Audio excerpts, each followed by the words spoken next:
Nenhum dirigente comunista da América teve uma vida tão trágica e portentosa como Luiz Carlos Prestes, herói militar e político do Brasil. Sua verdade e sua legenda ultrapassaram há muito tempo as restrições ideológicas, e ele se converteu em uma encarnação viva dos heróis antigos. Eu nasci em Porto Alegre. Meu pai é grandense, minha mãe também, né? Com 6 anos de idade, minha mãe transferiu a residência aqui para o Rio.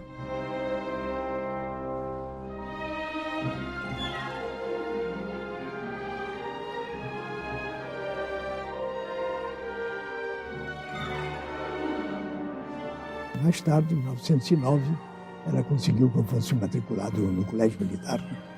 Eu já era órfão, meu pai tinha morrido em 1908. Com meu avô falecendo e o papai ainda era menino, ele não tinha outra alternativa do que ir para a escola militar, né? E como ele era filho de um militar que participou dos movimentos importantes políticos brasileiros, que resultou na proclamação da República, ele teve as portas abertas do Colégio Militar. E lá ele se formou e mais adiante fez a graduação, se formou em Engenharia Civil. A formação dele, uma formação militar, ele vai para o Exército Brasileiro, um oficial do Exército Brasileiro, e isso dá também a ele a oportunidade de compreender um pouco mais o país, porque a época que o Prestes vai para o Exército é uma época em que você tem no Exército gente das pessoas mais simples que entravam ali como recruta zero, a gente ficava como soldado, e esses soldados naquela época podiam chegar a oficiais. Participou do movimento tenentista, início da década de 20, e como todo militar oficial naquele tempo, tinha uma influência muito grande do positivismo. O movimento tenentista começou em 21, 22, né? O primeiro levante foi o 5 de julho de 22 aqui na Copacabana, em que o Siqueira Campos, com o Eduardo Gomes, etc., marcharam nos 18 do Forte. Foi 5 de julho de 22. Né? Aqui no Rio, nas cidades, qualquer um votava com qualquer documento. Bastava ter um documento qualquer, podia votar 2, 3, 4 vezes, podia votar. Protestávamos também contra as injustiças, que o Poder Judiciário sempre foi um dos mais corrompidos no Brasil, mais injustos, mais corruptos. Né? Então, o movimento tenentista surgiu justamente desses jovens oficiais que se reuniram ali pela década de início de 20, 21, começou a surgir o movimento tenentista. Então esse debate era muito grande dentro do Exército Brasileiro. E os oficiais do Exército, uma parte desses oficiais, eles estavam inconformados com a condução do país e reagiram a isso fortemente, não só com o levante do 18 de Forte, mas com vários episódios dos militares contra a política de subordinação do país, de entreguismo que se vivia no país, do setor financeiro internacional que praticamente dominava as finanças do Brasil. Prestes ainda nesse período estava mais alinhado à ideologia tenentista, ou seja, tratava-se de acabar com a ordem oligárquica, chamada República do Café com Leite. Isso significava, naquele momento, contestá-la sobretudo por meios militares. Essa teria sido a maior realização do tenentismo, né? A busca por reformas no plano político, a busca da contestação do poder das oligarquias, reunidas em torno desse acordo que tornou possível, né, chamada República Velha, e a superação desse estado de coisas. Então ele passa a ter essa visão também do país, uma visão nacional, no diálogo, no debate, na discussão com os oficiais do próprio Exército Brasileiro. Acho que isso deu uma marca muito importante para que, em seguida, você tivesse o movimento que ele comandou da coluna invicta, que é exatamente a coluna que hoje nós conhecemos como coluna Prestes. A coluna Prestes organiza-se por volta de 1924-25 e se estende até 1927 e reunia boa parte dos oficiais e militares, né, patente já de estudo, são tenentes, né, que tinha uma proposta crítica de se acabar com a República Oligárquica no Brasil. Não havia ainda, né, por parte de Prestes nesse período, um alinhamento à ideologia marxista ou comunista. A aproximação dele com o marxismo vem como resultado da marcha da coluna Prestes, né? Ele, aos 29 anos, termina a marcha, uma marcha que durou 2 anos e 3 meses, uma marcha onde ele, como estrategista militar, derrotou 18 generais do Exército Regular Brasileiro, uma marcha que foi importante para o esforço que resultou na derrubada da República Velha, né, na Revolução de 30, né? Mas a Marcha da Coluna Prestes mostrou para ele um país que ele não conhecia, né? Nos 25 mil quilômetros de marcha, ele encontrou homens no interior do Brasil passando fome. Como que podia ser num país tão rico, com terras infinitas, e a sua população passando fome? Um movimento muito exitoso, como todos sabiam, né? A coluna não venceu, porém nunca foi derrotada. E quando ela se desmancha, em 1927, ela se desmancha com o exílio de boa parte dos seus componentes na Bolívia.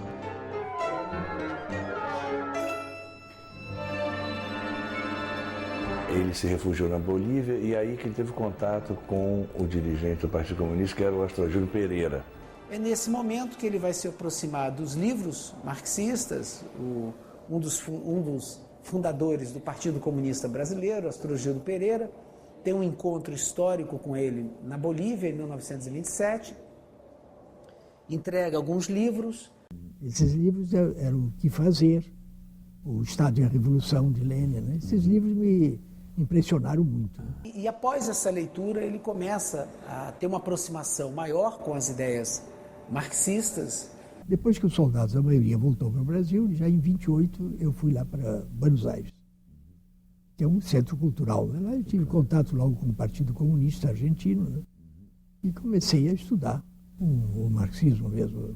Depois viaja, encontra-se com os comunistas russos e vai criando um laço muito forte. Esse período de formação, de 30 a 34 na União Soviética, é que vai fazer com que ele se aproxime de fato, não apenas da ideologia comunista, mas passe a ter contato, então, com depois seria conhecida como Olga Benário, futura companheira dele, no período em que ele novamente retornaria ao Brasil em 34. Ninguém sabia nada, porque ninguém sabia, eu vim aqui de surpresa, viajei pelo Pacífico. De Santiago do Chile, vinha a Buenos Aires e a Montevidéu depois. Fiquei em Montevidéu, de Montevidéu é que eu parti para o Brasil. Num avião da Tecoer, que alugavam poucos lugares, né? É um avião correio, que alugavam 2, 3 lugares, às vezes. Naquela época, a clandestinidade era bastante rigorosa. Foi montada, então, uma aliança, né, libertadora nacional, que era uma frente no qual estavam os comunistas. Ali você tinha os comunistas, tinha os socialistas, tinha os democratas, nacionalistas. Então você tinha uma força popular que estava ali por baixo. Os comunistas passam a se organizar de forma cada vez mais sólida, junto ao movimento operário propriamente dito, e com a perspectiva já de organizar a revolução comunista, por meio de um golpe militar, né? Por meio de um movimento militar, características realmente de tomar o poder. Esse é o significado da intentona em 35. Preparou-se a rebelião, mas teve algum sucesso em Natal um pouco e no Rio de Janeiro, mas fracassou, né? Foi uma coisa muito voluntarista. E é uma tentativa militar abortada pelo regime de Getúlio, né? Que reprime a intentona de forma bastante violenta, né? Muitas vezes sacrificando vários de seus líderes, colocando os comunistas numa situação de ilegalidade e prendendo muitos dos seus militantes, né? Então, algo que parecia com grandes possibilidades resultou também no enfrentamento difícil e no isolamento que levou o Partido Comunista a ser perseguido duramente. Nós já estávamos na clandestinidade, mas a nossa clandestinidade então ficou mais dura. Então, estava se preparando ali de 34 a 37, né? Aquele contexto que tornaria mais factível o golpe de 37 com a implantação da ditadura do Estado Novo. E esse é o contexto, segundo, da ação política de Prestes, da sua prisão, junto com Olga Benário, e depois das circunstâncias que levaram o regime de Getúlio, né, a deportar Olga Benário para o regime nazista e a prender Prestes, né, de 37 até o fim do Estado Novo, em 45. Minha mãe, Olga Benário Prestes, foi presa junto com meu pai no dia 5 de março de 1936, aqui no Rio de Janeiro, pela polícia de Filinto Miller, isso ainda antes do Estado Novo, em 1936. Pela manhã, toda uma tropa muito grande que invadiram a casa e não tinha defesa mesmo nenhuma, estávamos ainda deitados, né? E assim como estava, de chinelos e pijama, me arrastaram, né? Queriam, naturalmente, massacrar ali mesmo, mas ela se atirou entre os policiais e eu, e eles vacilaram em matar uma mulher assim, friamente. Ela chegou à sala 4, que era a nossa detenção naquela ocasião. Foi uma sala do pavilhão dos primários e foi transformada em prisão feminina. Dizem que é o primeiro presídio político de mulher no Brasil. Nós fomos saber que era Olga Benário depois que ela contou que ela era Olga Benário, como tinha chegado ao Brasil. Ela tinha procurado meu marido, Luiz Werneck de Castro, para ver se regularizava a questão do casamento dela com Prestes, porque elas estavam casadas no estrangeiro. Mas não houve tempo, porque elas foram presas logo depois, não houve essa possibilidade. Em setembro ela foi tirada de lá, arrancada, pode-se dizer, da sala 4. Ela era uma comunista internacionalista, comunista alemã, e tinha sua cabeça a prêmio na Alemanha nazista. Estava em plena Alemanha nazista do tempo de Hitler, O presidente da República dos Estados Unidos do Brasil, considerando que a alemã Maria Berger Vilar, que também usa os nomes Frieda Wolf Behren, Olga Bergner, Olga Benário, Olga Meirelles, Maria Prestes e Erna Krieger, se tem constituído elemento nocivo aos interesses do país e perigoso à ordem pública, conforme foi apurado pela Polícia do Distrito Federal, resolve, em conformidade ao disposto no artigo 113, número 15 da Constituição Federal, expulsar a referida estrangeira do território nacional. Rio de Janeiro, 27 de agosto de 1936. Getúlio Vargas. Foi extraditada por Getúlio Vargas, sem nenhuma culpa formada, não havia nenhuma acusação contra ela, e dessa forma ela foi, na calada da noite, extraditada para a Alemanha, onde, num navio cargueiro, com ordem de não parar em nenhum porto europeu. Foi direto do Rio de Janeiro a Hamburgo. Carlos, meu querido, com a ajuda de nossa mãe, estou tentando fazer-te chegar estas linhas. Lamentavelmente, só me permitem escrever em alemão, sendo necessário, portanto, que te contentes com a tradução de minha carta. Antes de tudo, quero falar-te da nossa pequena. A Anita Leocádia tem agora mais de 4 meses. Ela se desenvolve muito bem. Externamente, ela é uma mistura de nós dois. Tem cabelos castanhos, tua boca e tuas mãos. Seus olhos são muito grandes e azuis, mas não tão claros como os meus, antes de um azul violeta. O mais lindo é o seu sorriso. Ela pode sorrir tão bem que a gente esquece todo o mal deste mundo. É verdadeiramente surpreendente que, após tudo o que passei, a nossa filha esteja tão bem. Sem dúvida, isso se deve em grande parte ao fato de eu a amamentar.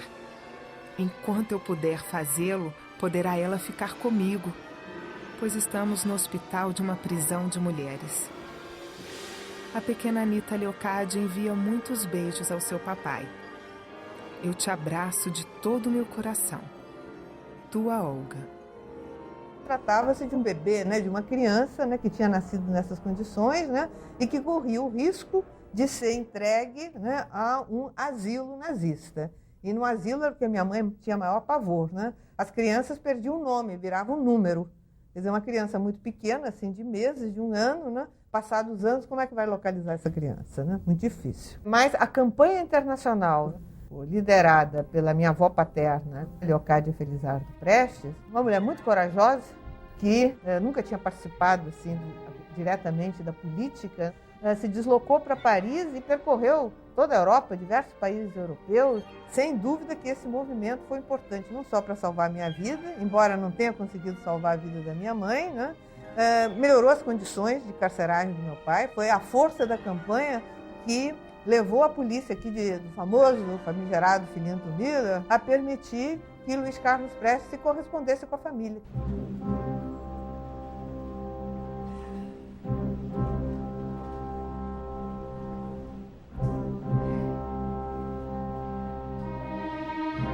Minha pequena querida, recebi a 11 deste mês, junto com a primeira carta de nossa mãe, as linhas que lhe escreveste a 31 de janeiro último. Dizer-te da emoção que essas notícias me causaram é para mim impossível, e para ti eu sei que desnecessário. Então, meu amor, apesar de todas as dores e de todos os teus sofrimentos, apesar de todas as dificuldades por que passaste, esse pequeno ser, do qual tu me dizias que seria a expressão viva de tudo de bom e doce que existe entre nós, esse pequeno ser realmente existe? Como eu gostaria de vê-la e de poder tomá-la em meus braços. Tenho mesmo agora quase que inveja de ti, meu amor. Tu dizes que fazes tudo o possível para que nada lhe falte. Bem posso imaginá-lo. Mas é preciso, antes de mais nada, então, dedicar muita atenção à tua própria saúde, que é para ela indispensável. Imagino que estejas inquieta quanto à minha saúde e à minha situação. Estou agora um pouco mais magro, mas a saúde não vai mal e o ânimo é o mesmo. Atualmente, já posso escrever e espero em breve poder ler. Com a ajuda dos livros, penso tornar menos desagradável minha situação. Mas o principal é que a partir de agora, poderemos nos corresponder regularmente. Bem, minha pequena, convém aqui terminar por hoje. Tu podes compreender como eu teria coisas a te contar, para retomar as longas palestras que era um de nossos maiores prazeres naqueles inesquecíveis dias de nossa vida em comum. Vamos guardá-las para mais tarde, não é verdade? Aguardarei com impaciência tua resposta. Tu darás por mim à minha querida filha meu primeiro beijo. Tomo tuas mãos entre as minhas e te dou muitos beijos. Teu Carly. Nós chegamos à Alemanha 21 de janeiro de 1938, já com a informação que iam nos entregar a Anitta, né? Nós fomos à Gestapo, acompanhadas por um advogado francês que nos acompanhou desde Paris, Maître Drujon. E lá na Gestapo, minha mãe e eu pedimos, por favor, por tudo quanto havia, que nos permitissem que a Olga nos entregasse a Anitta, pessoalmente, para que ela visse que a Anitta passava dos braços dela para os braços da avó. Disseram que a mamãe pedia impossíveis.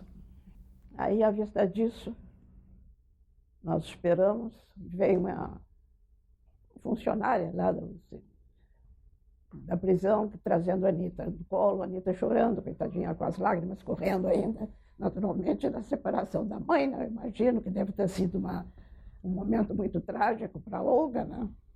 E se refletiu na criança, ela não entendia o que estava acontecendo, mas estava com a carinha toda molhada de lágrimas, assustada. E aí nos entregaram a Anitta. Depois ela foi para os campos de concentração, né? Depois que eu fui retirada de lá, ela foi transferida para vários campos de concentração. E foi terminar numa câmara de gás, né?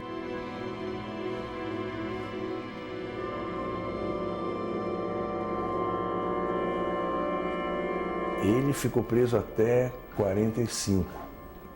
Dizia que lia muito na prisão os estoicos gregos, né? Ele ficou praticamente numa cela solitária o tempo inteiro, né?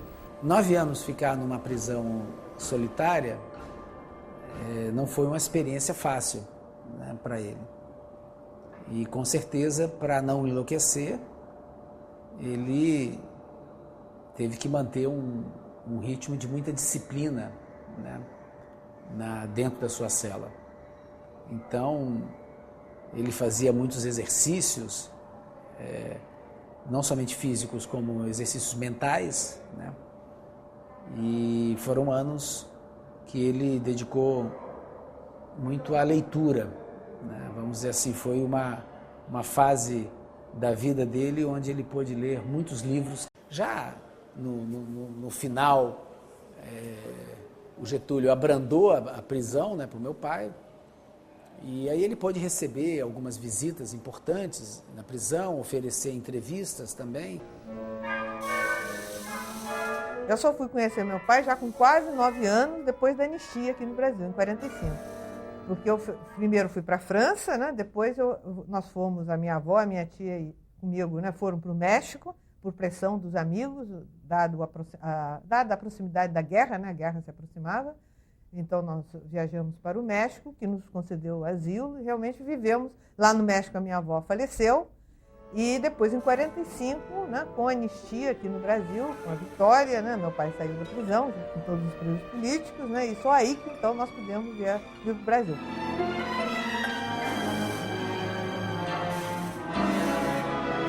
Ele faz parte de uma experiência muito importante no Brasil, que é a Constituinte de 46, é eleito para Constituinte, depois é eleito para o Senado, com a maior votação para o Senado daquele período.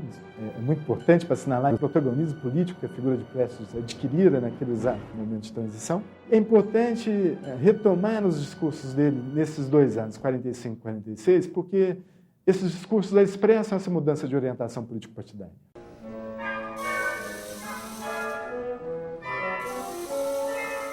O povo te saúda, Prestes, com suas pequenas lâmpadas em que brilham as altas esperanças do homem. Por isso me mandaram, pelo vento da América, para que te olhasse e logo lhes contasse como eras, que dizia o seu capitão calado por tantos anos duros de solidão e sombra. Vou dizer-lhes que não guardas ódio, que só desejas que a tua pátria viva, e que a liberdade cresça no fundo do Brasil como árvore eterna. Eu quisera contar-te, Brasil, muitas coisas caladas, carregadas por estes anos entre a pele e a alma, sangue, dores, triunfos, o que devem se dizer o poeta e o povo. Fica para outra vez, um dia. Peço hoje um grande silêncio de vulcões e rios. Um grande silêncio peço de terras e varões. Peço silêncio à América, da neve ao pampa. Silêncio. Com a palavra, o capitão do povo. Organizemos, pois, o nosso povo, especialmente as grandes massas trabalhadoras das cidades e do campo, e fazendo uso das grandes armas da democracia, livre discussão, livre associação política e sufrágio universal, marchemos com confiança e audácia para a frente, sempre prontos a esclarecer e educar politicamente o povo. Devemos olhar para diante e não para trás, não para o passado, mas para o porvir. O futuro que nos cabe construir com os materiais de que dispomos, com as forças que efetivamente possuímos e na base da realidade econômica, social e política de nossa terra e do mundo. É o que nós, comunistas, havemos de fazer. Havemos de fazer com o apoio do povo e, mais particularmente, com o proletariado de São Paulo. Salve, povo de São Paulo! Viva o Brasil, livre, unido, democrata e progressista. O partido só se fortalecia, o partido só crescia. Suas ideias passavam a ser ideias bem aceitas pelo conjunto da população. Acho que esse que é o problema que vai nos confrontar com o Dutra, que é um dirigente do Brasil que foi eleito presidente da República, um general, mas que é um homem absolutamente conservador, absolutamente da direita, com ideias nazistas mesmo na cabeça e capaz de todo tipo de perseguição aos comunistas. Basta dizer que ele perseguiu até o projeto de construção do Centro Tecnológico da Aeronáutica, porque tinha sido feito o projeto pelo Niemeyer, entendeu? Então você imagina que tipo de pessoa estava dirigindo o Brasil. E isso essa perseguição resultou na cassação do registro do partido em 47 e em seguida, no início de 48, cassaram-se também os mandatos dos parlamentares eleitos pelo Partido Comunista, tanto os deputados federais como o senador Luiz Carlos Prestes e o seu suplente Abel Sherman. Os dois foram cassados. Nós temos um regime político bastante instável, né, de 46 até o golpe de 64, aberto a múltiplas tentativas de golpe, de organização da centro-direita e, ao mesmo tempo, do surgimento de um segmento militar com uma ideologia também bastante precisa, ideologia de segurança nacional. E aí meu pai vai passar um longo período clandestino de 1950 até 1958, 59. E é nessa ocasião, em 1950, que o papai vai conhecer minha mãe. Fui indicada para ser segurança do Prestes. E aí foi que eu conheci o Prestes pessoalmente. Na minha imagem, o Prestes era um homem assim, como se fosse um Hércules, forte, robusto, né? Que enfrentava todas essas situações que a gente vivia. E quando ele chegou no dia 4 de dezembro de 1950, os anos 50, foi quando eu conheci ele, 51, 52, eu fiquei meio decepcionada. Era um homem baixo, magrinho, né, de pouca estrutura, né? E o Geucondo Dias foi quem me apresentou. Fui responsável pela vida desse homem durante 10 anos, quando a polícia procurava ele no Brasil inteiro. Eu estava com ele dentro de uma casa sendo responsável e a polícia nunca descobriu quem era que era responsável pela vida desse homem. De maneira que eu me sinto orgulhosa de ter participado da vida do Prestes, não só durante esses 10 anos, mas durante os 40 anos com quem vivi. E aí você vê o papai morando clandestino, perseguido pela polícia, né? Tendo que ter todos os cuidados necessários para poder ter uma vida como cidadão. E nesse momento ele não somente casa, como ele se propõe a ter filhos, criar essa família enorme que todos nós hoje somos, né? Tenho 9 filhos, 25 netos, 12 bisnetos e continuo batalhando para que o povo brasileiro viva livre, participe de uma democracia independente e lute pelas suas conquistas. Nós vivíamos de ajuda partidária. O dinheiro que a gente recebia era certinho para as contas que a gente precisava. Você não tinha consumismo para você gastar. Nunca tivemos televisão, máquina de lavar roupa, liquidificadores, enceradeira, essas coisas, tudo era supérfluo. A gente só tinha as roupas necessárias, a comida necessária e o que precisávamos para sobreviver, porque ele dizia, o dinheiro vem da classe operária e nós temos que dar conta disso aí para a nossa sobrevivência, que eles estão nos ajudando. De 58 até 64, o partido chegou a crescer um pouco, né? 64 foi outro golpe no partido, porque o partido estava tentando obter a legalidade, né, no governo de João Goulart, não conseguiu. Com o golpe, aí a clandestinidade foi mais profunda. Vários dirigentes foram presos. Então, a grande questão aí, para os setores mais à direita, de formação militar, era a luta contra a conspiração comunista. Algo que ficará bastante claro em 1964, em todas as tentativas e os golpes militares efetivamente acontecidos na América Latina nesse período. Se há algo em comum em todos eles, é esse surgimento, né, de segmento militar, com uma característica anticomunista bastante clara. É bom ver um pouco a conjuntura da implantação da ditadura militar no Brasil. Primeiro, aí, que é o aí, no dia seguinte ao golpe militar, resulta exatamente na cassação de direitos políticos de muitas pessoas e a cassação de mandatos. Direitos políticos entra Prestes, que não exercia mandato naquele período, tendo seus direitos políticos cassados. Né? A sua atuação junto ao PCB dará o argumento necessário para que a ditadura militar entre com um processo contra a justiça militar e, consequentemente, né, passe a considerá-lo como inimigo público a partir de 66. Moramos na clandestinidade sempre em São Paulo.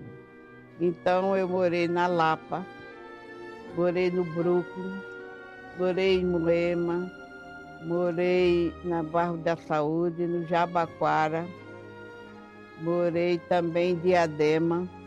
Em todas essas casas que nós moramos, ele tinha um canteiro de verdura, que ele gostava de trabalhar com a terra, achava que era higiene mental trabalhar com a terra.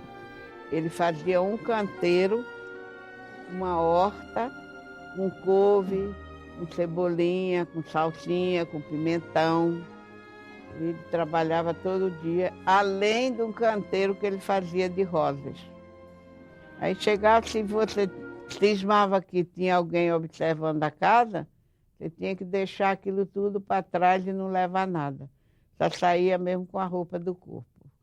E em várias casas lá em São Paulo aconteceu isso e nós tivemos que fazer mudança para que o aparelho ficasse intacto e a polícia não descobrisse o paradeiro do Prestes. É necessário considerar que o regime estava organizando seu aparato repressor até que esse aparato repressor representasse uma ameaça de fato à presença de Prestes aqui na condição legal. Isso acontece precisamente a partir do AI-5 em 68.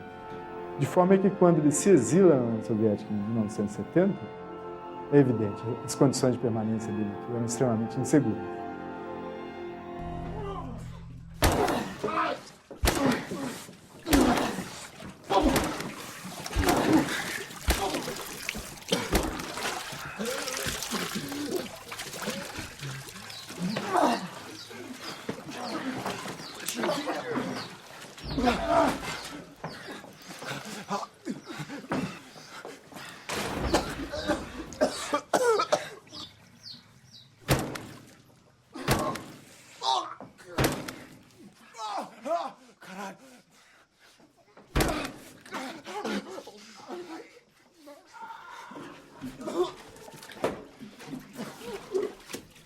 Aí nós já temos todo o aparato repressor da ditadura construído, todo o sistema de torturas, de investigação policial, de vigilância das fronteiras, enfim, um aparato de repressão funcionando plenamente, período de Médici, né?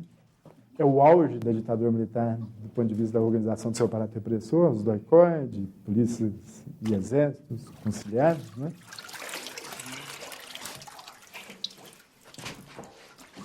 E, ao mesmo tempo, o partido PCB passa a ter uma atitude bastante clara de não se opor ao regime por meio da insurreição militar, né?